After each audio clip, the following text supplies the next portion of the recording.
Under 19 world cup cricket tournament के super 6 मरहले में पाकिस्तान ने भारत के खिलाफ टॉस जीतकर पहले फील्डिंग का फैसला किया है। पाकिस्तान के लिए मैच ने डू और डाई की शक्ल इख्तियार कर ली है। सेमीफाइनल तक रसाई के लिए पाकिस्तान को लाजमी कामयाबी के साथ भारत को भारी मार्जिन से शिकस्त देना होगी। Under 19 world cup cricket tournament के सुपर 6 मरहले में पाकिस्तान ने भारत के खिलाफ टॉस जीतकर पहले फील्डिंग का फैसला किया है।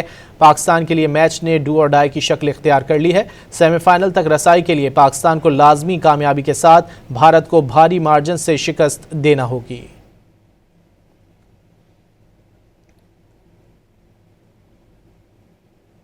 Under 19 world cup cricket tournament के सुपर 6 मरहले में पाकिस्तान ने भारत के खिलाफ टॉस जीतकर पहले फील्डिंग का फैसला किया है। पाकिस्तान के लिए मैच ने डू और डाई की शक्ल इख्तियार कर ली है। सेमीफाइनल तक रसाई के लिए पाकिस्तान को लाजमी कामयाबी के साथ भारत को भारी मार्जिन से शिकस्त देना होगी। Under 19 world cup cricket tournament के सुपर 6 मरहले में पाकिस्तान ने भारत के खिलाफ टॉस जीतकर पहले फील्डिंग का फैसला किया है। पाकिस्तान के लिए मैच ने डू और डाई की शक्ल इख्तियार कर ली है। सेमीफाइनल तक रसाई के लिए पाकिस्तान को लाजमी कामयाबी के साथ भारत को भारी मार्जिन से शिकस्त देना होगी।